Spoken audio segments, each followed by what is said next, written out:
लगभग 15 दिन पहले शुरू हुई थी। रात में 8 बजे के बाद सूचना आती थी कि साहब गांव में ड्रोन दिखा है। फिर ये भी बात आती थी कि गांव में हो सकता है कि चोर आए हों जो ड्रोन के माध्यम से रैकी कर रहे हों।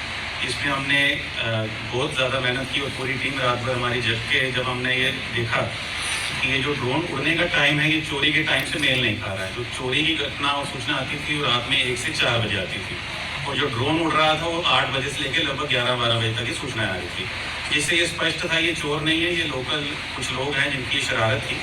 उसके बाद जो ड्रोन की ऊंचाई थी वो इतनी ऊंचाई थी कि केवल उसमें ड्रोन की लाइट चमकती थी, जबकि अगर वाकई में किसी को रैकी करनी हो तो ड्रोन 15 फीट 20 में उड़ता है। जैसे आप देखते हो शादी में आप जाते हैं तो 30 फीट के आसपास उड़ता है। और जो चोरियां हो रही थी वो गरीब लोगों के घरों में, गांव में, जहां पे पुलिस से बच के खेतों के रास्ते से कोई गरीब को निशाना बनाया गया 2-3 केसेस में। तो ये भी स्पष्ट हो गया कि जो चोर हैं या नकबजनी करने वाले हैं वो बहुत हाईटेक लोग नहीं हैं। तो ड्रोन और चोरी को हमने जब अलग किया और उसके बाद जब ड्रोन पे काम किया और ड्रोन नीति जो भारत सरकार की है उसको मेरे द्वारा डीएम साहब के द्वारा मीटिंग लेके एक गाइडलाइन जारी की गई, जिसमें जिले में जितने भी ड्रोन ओनर्स हैं सबको रजिस्टर कराया गया। और एक केस में ये हुआ कि जब ड्रोन अपनी रेंज से बाहर चला गया और एक खेत में गिरा पाया गया तो उसमें मुकदमा भी दर्ज किया गया। तो इसलिए जितने भी ड्रोन ओनर्स हैं आज की डेट में जो र्यूमर था, जो पैनिक था, जो भय था ड्रोन स्वामी में है कि अगर ड्रोन उड़ेगा और हमारा ड्रोन पकड़ा गया तो हम पे कार्रवाई होगी। अब पब्लिक को इससे घबराने की कोई जरूरत नहीं है। पिछले कई दिनों से ड्रोन की कोई सूचना नहीं आ रही है। अब दूसरा पहलू जो है वो चोरी का पहलू है। चोरी और चोर आया ये घटनाएं पिछले दिनों में आपने देखा होगा कि काफ़ी र्यूमर उड़ रहा है। इसमें पुलिस भी लगातार गश्त कर रही है। हमारे जितने अधिकारी हैं और जितने भी थाना क्षेत्र के थाना प्रभारी, चौकी प्रभारी, चौकीदार, पीआरडी, गांव के जितनी सुरक्षा समितियां, सब लोग इसमें गश्त कर रहे हैं। लेकिन इस रूमर का कई लोगों ने फ़ायदा उठाया।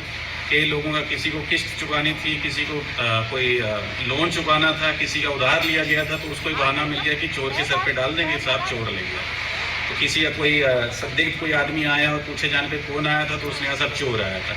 तो ये बड़ा गलत है। इस पे एक स्पष्ट निर्देश है शासन का भी और हमारा भी कि अगर कोई भी झूठी अफवाह फैलाता है और बाद में पता चलता है कि वो झूठा था तो उसमें पुलिस सख्त कार्रवाई करेगी। ऐसा उचित नहीं है कि आप लोग समाज में किसी को भी मतलब डराएं। और मीडिया से भी अपील है कि कभी भी कोई आपको सूचना है तो तुरंत पहले पुलिस से वेरीफाई करें। अभी आज ही मैं मीडिया में पेपर में पढ़ रहा था कि 3 दिन पहले चोरी हुई और आज पेपर में लिखा था कि जहां से सामान गया वहीं पे बरामद हो गया।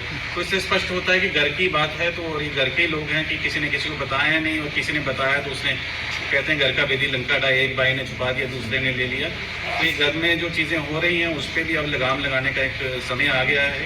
पिछले 2 दिनों से पुलिस मुस्तैद है और जितनी भी ऐसी अफवाहें उड़ रही हैं उन सबको सचेत किया जा रहा है और एक चेतावनी है, कृपया करके पुलिस को अपना काम करने दें। सबसे अपील है कि कुछ ऐसी घटना होती है तो कानून अपने हाथ में ना लें, तुरंत पुलिस को बताएं, हम तुरंत कार्रवाई करेंगे, छानबीन करेंगे। अभी चोरी की घटनाएं भी हुई हैं, कल ही बहुत बड़ी रिकवरी हुई थाना क्षेत्र लोगपुर की।